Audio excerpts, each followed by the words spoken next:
Welcome, Allison. Morning. Thank you very much for having me. It's a real pleasure to be here. Right, okay, excellent.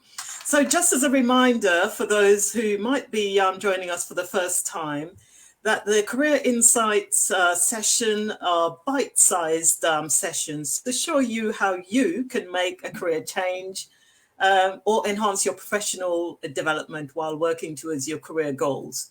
We're all at different stages in career pathways, whether it's looking at career change, whether it's career development, whether we're just thinking of, what next for us as we navigate our professional lives. So these sessions are intended to give you a little bit of inspiration and resources that you can access. And Allison is now one of our resources that you can reach out to. So I'm going to just ask Allison a little bit to tell me a little bit about her career journey to where she is now. So Allison, tell me a little bit about how you came into this space. Yeah, well, I've written all of my working life. I started off as a reporter on a local paper, and then I moved on to PR, where I worked for a charity to help them explain who they are, what they do, and why they do it. And then a few years after that, I decided to basically set up my own business, where I was helping businesses of all sizes, including charities, to, again, explain to people who they are and what they do and why they do it. And then I'd say probably about 3 or 4 years ago, I decided to branch off in a slightly different direction, as well as doing my day job. And that was to write and illustrate children's books. So that's where I am now. I still support companies and charities in terms of their writing needs, but I also write and illustrate my own children's books. Right. Okay. Excellent. And we were speaking earlier on, Allison, that this type of work is something that people can combine with full-time working or part-time, and it lends itself very well to remote working, which is something that's on the agenda for many people right now. Definitely. And depending on what you want to do. For example, if you did want to go down the route of, creative writing, writing your own stories or poetry, I would say now is the best time, because I think in the past it was certainly more difficult to get your work out there. But now there are so many ways of doing that. So, yeah, if you are interested in doing that, go for it, because now's the best time to do it. Yeah. Good. Okay, so based on that, could you give me a little bit of information on tips for people wanting to move into this space? What are some of the things that they have to be mindful of? Well, it all depends what area you want to get involved with. So, for example, if you want to get into journalism, so that's, either writing for an individual publication or being a freelancer where you supply stories to, to different bodies, I would suggest that the reading. So, look at publications that you're interested in or sites that you're interested in, look at their styles. I'll just give an example locally. So say, for example, if you wanted to be a news reporter, look at how news stories are written, because they're very different to how we normally speak. With news stories, you tell people the most important bit first. Think of it like an inverted triangle. You say the main bit first, and then you whittle down to the, not the least interesting bit, but the least important bits. Okay. So, also, if you're wanting to go into public relations, where you might be wanting to help to talk about an organisation or work for an agency where you've got a variety of clients. So the first step, I would say, think about the type of writing you want to do. Right. Is it journalism, PR? Is it creative writing, where you're writing your own books, poetry, and then I say become familiar with the different writing forms. So read lots of books if you want to publish, and also if you want to get into publishing, follow publishers on social media, places, organisations such as Hatchet. We were saying, weren't we, a few minutes ago, how a post popped up on LinkedIn from Hatchet, where they're doing lots of online courses, free courses and tasters for people interested in a career in publishing. So, you know, sign up to things like that. And then, training is a key one. If there's lots of really excellent and excellent training that won't cost you the earth. So just top of my head, organisations like City Lit, Spread the Word, and also the British Library has a business and IP centre. Go on those sites and look at all of the courses that they offer, because they're absolutely excellent. And so I decided to self-publish after doing one of the courses at the British Library. So I can't recommend them enough. Yes, the British Library is a bit of a gold mine, isn't it? There's so much there that people can explore. So exactly, and you can, you know, actually going down there, so, you know, in person, but also they've got so many online. You know, just go onto their website. They've got so many online resources, and many of them are free as well. So, excellent resources. Brilliant. Yeah. Okay. So, Allison, as you know, part of my kind of background is looking at the skills that people might need to move into certain types of careers. And, you know, we talk a lot about transferable skills. So for people who may have had a little bit of, you know, professional experience before, you know, the kind of ways that they can translate that into working in a different environment. So what are some of the transferable skills that you have found been useful for working in your field? I would say having an eye for detail, especially if you want to, you know, go down the route of proofreading or editing. So, you know, if you're that type of person where, you know, if you might read something and if a full stop's missing, it's almost glaring at you, almost like there's a neon sign pointing to where the full stop should be. That's a great skill to have. And also, if you want to go down the route of journalism, to have a good nose for news, you know, to be able to identify what is a news story, and that, you know, that can come with practice, but also it can come naturally as well, you know. And I would say as well, what's a key one is good interpersonal skills, and because you can use that in so many different ways. For example, gathering information. You know, if you've got good interpersonal skills, people are more likely to tell you things. You know, it's as basic as that. Also, you know, if you have your own business, it's important to be able to promote your business to others. So that involves good interpersonal skills. And also, certainly I would say for all forms of writing, the ability to stick to deadlines, because the likelihood is you're going to have to work to tight deadlines, and not to be worried by those. You just, you know, crack on with it, but always stick to deadlines, because with some, in some writing instances, if you don't meet the deadline, your story won't appear. So you really do have to. If you've got a deadline, you've got to stick to it. And also, I would say a key one as well is self-belief. You know, self-belief in your work, because that often holds people back, because you hear yourself, you tell yourself, oh, I couldn't be an author, or, you know, why would anybody want me to proofread or to edit their work? Well, you know, believe in yourself, because if you feel that, if you're being drawn to that area of work, then you've obviously, you know, there's something drawing you. You've obviously got a skill. So just believe in the skills that you have. Yes, great ones there.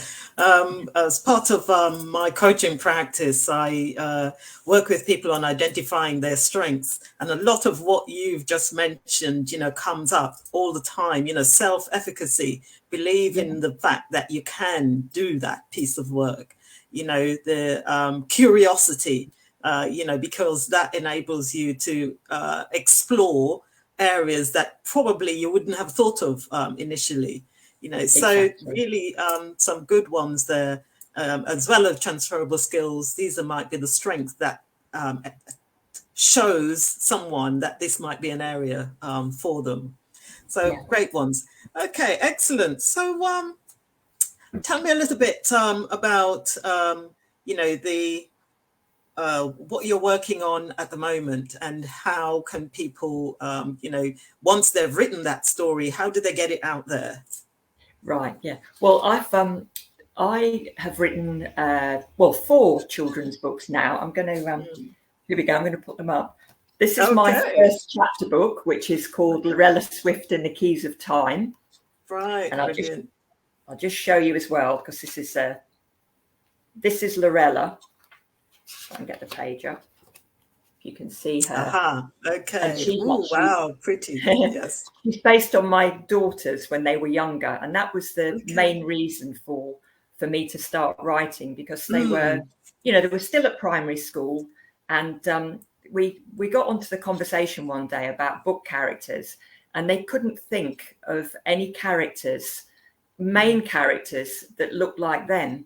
And I tried to think, and I thought, no, I can't think of any either. That certainly there were, a few in picture books, but when they got older, when they were reading, paperbacks for children, we just couldn't think of any characters that looked like them. And as soon as we'd had that conversation, this idea popped into my head from nowhere about a girl who was based on them, who goes on adventures. And so this is where that was the seed for the story. And I started working, and the ideas started flowing in, and then ideas for other books as well. So I've done this is a picture book called TikTok, which is to help children. It's a fun rhyming book to help children tell the time, but around the story. And then another book, because I'm obsessed with tigers, is called Tiger Tale, and that looks at how we see ourselves and how other people may see us differently. And going back to the books, nobody was more surprised than me that I started writing, because I was trained as a journalist to write in tabloid style. So you write really short sentences. So if anybody would have said to me 10 years ago, are you going to write a children's book? I'd have laughed in their faces, because I used to think I can't even write more than 3 paragraphs, and then that's it. I'm done. So the stories just came in, and I just felt an urge to write them. And there's a serious point to it as well. When I mentioned about we couldn't find characters that looked like my daughters. There is an annual report that's produced by I think it's the Children's Literacy in Primary School, CLIP. And the first report they did in 2019, they discovered that out of all the books that were published in the UK that year, only 1% of them had a character who was from an ethnic minority. And so they were leading a drive to make books more diverse so that children could see themselves in books. And it's gone up gradually over the years. I think now the last report said that figure had gone up to 5%, but it's still, there's still a lot of way to go, and there's still a lot of room for more books that really represent the communities that we're living in, And I decided to go down the self-publishing route, but that was just a personal decision. And as I mentioned before, I feel that it's given people a lot of freedom, because in the past you almost had to rely on other people's permission to be published, and for them to say, yes, I think your story is valid. While now it's opened up to everybody, and there are lots of wonderful causes around to help. If people choose to go down that route, you don't have to. There's traditional publishing as well, and lots of schemes to help people access traditional publishing. So so my message would be, if you've got a story idea in your head and it's burning, then act on it. And there's lots of ways of turning it from an idea into an actual physical book. That's right. Yes. Wow. There's so much there. I picked up, when you were talking, the motivation for getting that story, that idea sparked, could come from anywhere. this happened to be a conversation that you were having with your daughters at the time. And, you know, following that through, and then, you know, looking for the gaps, because there was that gap with the numbers of ethnic minority or people of, you know, mixed heritage who looked like your daughters. That's an area that, you know, still has capacity for more writers. So, you know, there's lots of opportunity there if people are thinking about, you know, where to publish their stories or what routes to go, just from, you know, that motivation and that inspiration that they may develop. Yeah, brilliant. Okay. So I know there's something exciting coming up on this weekend that you're going to be telling me about. So go for it. Yeah, well, I live in Catford in Lewisham in South London. And for the first time, I'm going to be a part of the Catford Arts Trail, which is an annual event where people who live in and around Catford, and you can be, because again, when I first saw Catford Arts Trail, I thought there was a voice in my head saying, well, I can't apply for that. I'm not an artist. And then thought, go for it. You write, you know, you write and illustrate books. Why not? So there's a wide range of artists displaying their work, showcasing their work. And that can be jewelry, art, you know, knitting, cookery, you know, cakes, you name it. So, here's just show you the leaflet so you can see. It would help if I held it up the right way. Here we go. So that's the Catford Arts Trail. And we're going to be at venue number 2, which is Moon Lane Books. Now, when I heard that I'd been allocated that venue, I couldn't have asked for anything better, because it's a children's bookshop that specialises in diversity. And it's, you know, making sure that they stock books that represent, you know, our society. So it was a dream come true.